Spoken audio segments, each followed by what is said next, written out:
आपने बचपन से एक कहानी बार बार सुनी है कि रावण एक राक्षस था, एक अत्याचारी राजा जिसने अधर्म किया और जिसे अंत में राम ने मार दिया।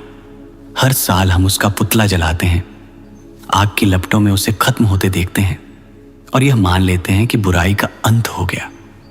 लेकिन क्या सच में ऐसा होता है? अगर रावण सच में हर साल मर जाता तो दुनिया से अहंकार खत्म हो जाना चाहिए था, लालच खत्म हो जाना चाहिए था, क्रोध, ईर्ष्या, स्वार्थ, ये सब भी खत्म हो जाने चाहिए थे। लेकिन ऐसा नहीं होता, क्योंकि सच्चाई कुछ और है।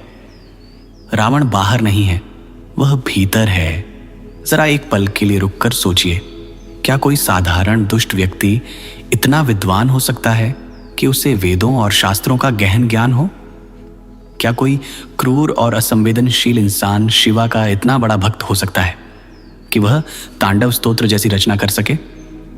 और सबसे बड़ा प्रश्न, अगर रावण सिर्फ एक खलनायक था तो उसके अंतिम क्षणों में रामा ने लक्ष्मण से क्यों कहा कि जाओ उससे ज्ञान प्राप्त करो? यह केवल एक कहानी नहीं हो सकती, इसमें कुछ ऐसा छिपा है जिसे हमने कभी समझने की कोशिश ही नहीं की। हमने इसे बस एक परंपरा बना दिया, एक त्योहार, एक अच्छाई और बुराई की सरल कहानी। लेकिन हमारे प्राचीन अर्षे इतने साधारण नहीं थे, वे इतिहासकार नहीं थे, वे चेतना के खोजकर्ता थे। वे मनुष्य के भीतर चल रहे संघर्ष को समझते थे और उसे ऐसे पात्रों के माध्यम से व्यक्त करते थे जिन्हें हर युग का व्यक्ति समझ सके। और शायद रावण कोई एक व्यक्ति नहीं था, शायद वह एक अवस्था है, एक ऐसी अवस्था जहां इंसान के पास अपार शक्ति होती है, ज्ञान भी होता है, सामर्थ्य भी होता है, लेकिन वह संतुलन खो चुका होता है। वह सब कुछ हासिल कर लेता है लेकिन फिर भी भीतर से अशांत रहता है। वह जीतता बहुत है लेकिन कभी संतुष्ट नहीं होता। और अगर यह सच है तो सबसे बड़ा सवाल यह नहीं है कि रावण कौन था, सबसे बड़ा सवाल यह है कि क्या रावण आज भी जिंदा है? और अगर है तो वह कहीं बाहर नहीं बल्कि हमारे भीतर ही तो नहीं। और अगर ऐसा है तो हमें रावण को जलाना नहीं, समझना होगा, क्योंकि जिसे तुम समझ लेते हो वह अपने आप समाप्त हो जाता है। अब सवाल यह है, अगर रावण एक अवस्था है तो वह अवस्था बनती कैसे है? और उसके 10 सिर क्या सच में थे या वह किसी गहरे रहस्य का संकेत हैं? अब सवाल यह है, अगर रावण एक अवस्था है तो वह अवस्था बनती कैसे है? और उसका सबसे बड़ा रहस्य उसके 10 सिर। बचपन से हमें बताया गया कि रावण के सच में 10 सिर थे, लेकिन जरा सोचिए, क्या यह संभव है या फिर यह किसी गहरे सत्य का प्रतीक है? क्योंकि हमारे शास्त्र सीधे जवाब नहीं देते, वे संकेत देते हैं। और अगर आप उन संकेतों को समझना शुरू करें तो पूरी कहानी का अर्थ बदल जाता है। योग के विज्ञान में मानव शरीर को केवल शरीर नहीं माना गया, उसे ऊर्जा का एक केंद्र माना गया है। इस ऊर्जा के कई केंद्र हैं जिन्हें चक्र कहा जाता है, और उनमें से एक बहुत महत्वपूर्ण केंद्र है नाभि का केंद्र। यहीं से उत्पन्न होती है इच्छा शक्ति, नियंत्रण की भावना और सबसे महत्वपूर्ण मैं। यहीं से जन्म लेता है अहंकार। अब इसे ध्यान से समझिए, रावण के 10 सिर असल में 10 अलग अलग विचार नहीं हैं। वे उस मन की स्थिति का प्रतीक हैं जो लगातार सोचता रहता है, जो कभी शांत नहीं होता। एक विचार खत्म होता है तो दूसरा पैदा हो जाता है, फिर तीसरा, फिर चौथा। यही कारण है कि जब उसके सिर काटे जाते थे तो वे फिर से उगाते थे। ये कोई चमत्कार नहीं था, ये मन का स्वभाव है। आप खुद देखिए, आप एक विचार को रोकते हैं तो दूसरा आ जाता है, आप एक इच्छा को दबाते हैं तो दूसरी जन्म ले लेती है। मन कभी खाली नहीं रहता, और यही रावण है, एक ऐसा मन जो अत्यंत शक्तिशाली है लेकिन शांत नहीं है। एक ऐसी चेतना जो नियंत्रण करना चाहती है, सब कुछ अपने अधीन रखना चाहती है। मैं ही कर रहा हूं, मैं ही सबसे श्रेष्ठ हूं, सब कुछ मेरे अनुसार होना चाहिए। यह भावना यहीं से शुरू होती है और यहीं से रावण की असली शक्ति भी आती है, क्योंकि जिसने इस नाभि की ऊर्जा को पकड़ लिया वह साधारण नहीं रह जाता, वह प्रभावशाली बन जाता है, निर्णायक बन जाता है निर्भय हो जाता है।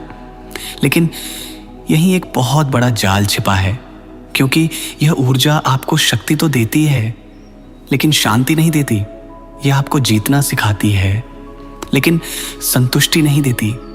और यहीं से रावण की त्रासदी शुरू होती है। उसके पास सब कुछ था, ज्ञान, शक्ति, वैभव, लेकिन फिर भी वह भीतर से अशांत था। क्यों? क्योंकि उसकी चेतना यहीं रुक गई थी, वह ऊपर नहीं उठ पाई। अब सवाल यह है, अगर रावण इतना शक्तिशाली था तो उसकी सबसे बड़ी कमजोरी क्या थी? और क्यों उसकी सारी शक्ति उसे शांति नहीं दे पाई? यहीं से शुरू होता है रावण और राम के बीच का असली अंतर। अब सवाल यह है, अगर रावण इतना शक्तिशाली था, इतना ज्ञानी था, तो फिर उसकी हार कैसे हुई? उसकी सबसे बड़ी कमजोरी क्या थी? ध्यान से समझिए, रावण की त्रासदी उसकी शक्ति नहीं थी।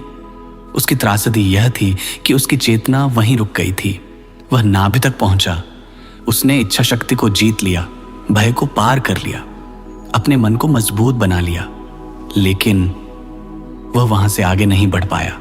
जब वह ध्यान करता था तो उसकी ऊर्जा ऊपर उठती थी। वह उस मौन को छूता था जिसे हम शिवा कहते हैं। कुछ क्षणों के लिए वह शांति के बहुत करीब पहुंच जाता था, लेकिन जैसे ही ध्यान समाप्त होता, वह फिर उसी जगह लौट आता जहां केवल शक्ति थी, नियंत्रण था और अहंकार था। यही अंतर है एक योगी और एक भोगी में। योगी क्या करता है? वह अपनी ऊर्जा को ऊपर उठाकर उसे वहीं स्थिर कर देता है। वह उस शांति को अपनी स्थायी अवस्था बना लेता है। लेकिन भोगी, वह उसी ऊर्जा का उपयोग करता है कुछ शक्ति के लिए, सत्ता के लिए, दूसरों पर नियंत्रण के लिए। रावण के पास ज्ञान था, लेकिन वह ज्ञान हृदय तक नहीं पहुंचा, और यही उसकी सबसे बड़ी हार थी। क्योंकि नाभि आपको शक्ति देती है, लेकिन करुणा नहीं देती। वह आपको प्रभावशाली बना सकती है, लेकिन संवेदनशील नहीं बना सकती। और बिना संवेदनशीलता के हर शक्ति अंत में विनाश बन जाती है। आप अपने जीवन में देखिए, जब आप केवल जीतने के बारे में सोचते हैं, जब आप हर हाल में सही साबित होना चाहते हैं, जब आप नियंत्रण छोड़ नहीं पाते, तब आपके भीतर भी वही ऊर्जा सक्रिय होती है। आप मजबूत तो महसूस करते हैं, लेकिन भीतर कहीं ना कहीं अशांति बनी रहती है, और धीरे धीरे आपके संबंध टूटने लगते हैं, आपकी शांति खत्म होने लगती है, और आप समझ ही नहीं पाते कि गलती कहाँ हो रही है। यही रावण के साथ हुआ। उसने बाहर सब कुछ जीत लिया, लेकिन भीतर हार गया। और अब यह समझना बहुत जरूरी है कि अगर रावण केवल शक्ति का प्रतीक है, तो रामा क्या है? वह कौन सी चेतना है जो रावण जैसी शक्ति को भी हरा सकती है? अब हमें राम को समझना होगा, क्योंकि जब तक आप यह नहीं समझते कि राम क्या है, तब तक यह पूरी कहानी अधूरी है। अब हमें समझना होगा कि अगर रावण एक अवस्था है, तो राम क्या है? क्या राम सिर्फ एक आदर्श राजा थे, या फिर वे भी किसी गहरे सत्य का प्रतीक हैं? ध्यान से देखिए, रावण की पूरी यात्रा नाभि तक सीमित थी, शक्ति, नियंत्रण, अहंकार। लेकिन राम की चेतना वहां नहीं रुकी, वह ऊपर उठी, हृदय तक पहुंची। यही असली अंतर है। जब मनुष्य की ऊर्जा नाभि से उठकर हृदय तक पहुंचती है, तो मैं बदलकर हम बन जाता है। जहां पहले केवल अपना लाभ दिखता था, अब वहां सबका हित दिखाई देता है। जहां पहले नियंत्रण की इच्छा थी, अब वहां स्वीकार होता है। जहां पहले जीत जरूरी थी, अब वहां सत्य महत्वपूर्ण हो जाता है। यही हृदय है, यही वह केंद्र है जिसे योग में अनाहत चक्र कहा गया है। यह केवल एक आध्यात्मिक शब्द नहीं है, यह चेतना की एक अवस्था है। इस अवस्था में मनुष्य के भीतर कुछ गुण अपने आप प्रकट होने लगते हैं: प्रेम, करुणा, धैर्य, क्षमा, सेवा, त्याग, और सबसे महत्वपूर्ण संतुलन। और यही राम है। राम कोई चमत्कार नहीं है, राम एक संतुलित चेतना है। अब राम के जीवन को देखिए, उन्होंने कभी सत्ता के लिए संघर्ष नहीं किया। जब उन्हें राज्य मिला तो उन्होंने उसे त्याग दिया। जब उन्हें वनवास मिला तो उन्होंने उसे स्वीकार किया। जब उनके सामने अन्याय आया तो उन्होंने प्रतिक्रिया नहीं, धर्म के आधार पर निर्णय लिया। यही उन्हें अलग बनाता है। रावण भी शक्तिशाली था, लेकिन वह अपने लिए जीता था। राम भी शक्तिशाली थे, लेकिन वे सबके लिए जीते थे। यही मैं और हम का अंतर है, और यही असली युद्ध है। यह युद्ध दो व्यक्तियों के बीच नहीं था, यह युद्ध दो चेतनाओं के बीच था। एक और वह ऊर्जा जो केवल खुद को देखती है, जो नियंत्रण चाहती है, जो हर चीज को अपने अनुसार करना चाहती है, और दूसरी ओर वह चेतना जो स्वीकार करती है, जो संतुलन में रहती है, जो हर निर्णय में व्यापक भलाई को देखती है। अब उस घटना को समझिए जो इस पूरे रहस्य का केंद्र है। जब युद्ध चल रहा था तो विभीषण ने राम से कहा, रावण को उसके सिर काटकर नहीं मारा जा सकता, उसकी नाभि पर प्रहार करना होगा। यह केवल एक युद्ध की रणनीति नहीं थी, यह मनुष्य के भीतर की सबसे गहरी सच्चाई है। सिर क्या है? विचार, और विचारों को खत्म करने से मन खत्म नहीं होता। आप एक विचार को दबाते हैं, दूसरा आ जाता है। आप एक इच्छा को रोकते हैं, दूसरी जन्म ले लेती है। यही कारण है कि रावण के सिर बार बार उगते थे, क्योंकि वे केवल विचारों का प्रतीक थे। लेकिन नाभि वह जड़ है, वह स्थान है जहां से मैं की भावना उत्पन्न होती है, जहां से अहंकार जन्म लेता है। और जब तक उस जड़ पर प्रहार नहीं होता, तब तक कोई भी परिवर्तन स्थायी नहीं हो सकता। राम का बाण सिर्फ एक हथियार नहीं था, वह जागरूकता का प्रतीक था। जब वह बाण रावण की नाभि पर लगा तो इसका अर्थ यह था कि अहंकार की जड़ पर प्रहार हुआ, और जैसे ही जड़ समाप्त हुई, पूरी संरचना गिर गई। यह बाहरी मृत्यु नहीं थी, यह अहंकार की मृत्यु थी। अब इसको अपने जीवन में देखिए। आप कितनी बार अपने विचारों से लड़ते हैं? आप खुद को समझाते हैं, रोकते हैं, दबाते हैं, लेकिन कुछ समय बाद वही पैटर्न फिर से लौट आता है। क्यों? क्योंकि आपने जड़ को नहीं देखा। आप शाखाओं को काट रहे हैं, जड़ को नहीं। और जब तक जड़ जीवित है, वृक्ष बार बार उगता रहेगा। राम क्या सिखाते हैं? लड़ना नहीं, देखना, दबाना नहीं, समझना। और जब समझ गहरी हो जाती है तो परिवर्तन अपने आप हो जाता है। यही राम है, जागरूकता, संतुलन और हृदय में स्थापित चेतना। लेकिन इस पूरी कथा का सबसे गहरा और सबसे सुंदर भाग अभी बाकी है, क्योंकि अंत में जो होता है वह इस पूरी यात्रा का सार है। जब रावण अपने अंतिम क्षणों में था, तब राम ने जो किया वह इस पूरी कहानी को एक नए स्तर पर ले जाता है, और वहीं छिपा है इस कथा का सबसे बड़ा सत्य। अगर आपने यहां तक सुना है तो कमेंट में लिखिए, मैं जागरूक हूं, क्योंकि यह कहानी अब सिर्फ कहानी नहीं रही, यह अब आपके जीवन से जुड़ चुकी है।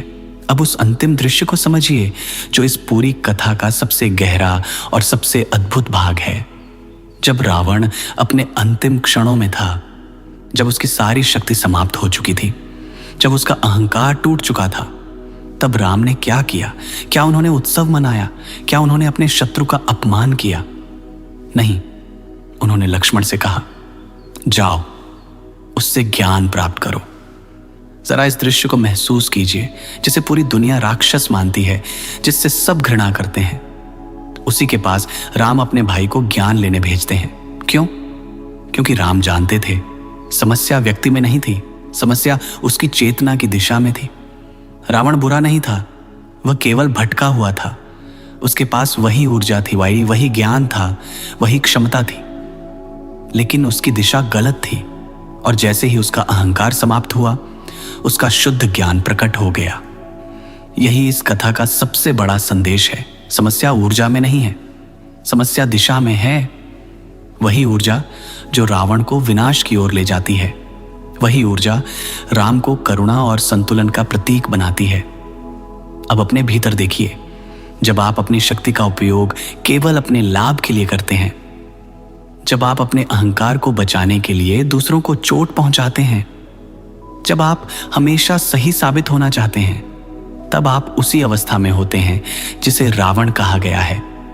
और जब आप उसी स्थिति में करुणा चुनते हैं, जब आप समझ को प्राथमिकता देते हैं, जब आप मैं से आगे बढ़कर हमको स्वीकार करते हैं, तब आप राम की दिशा में बढ़ते हैं।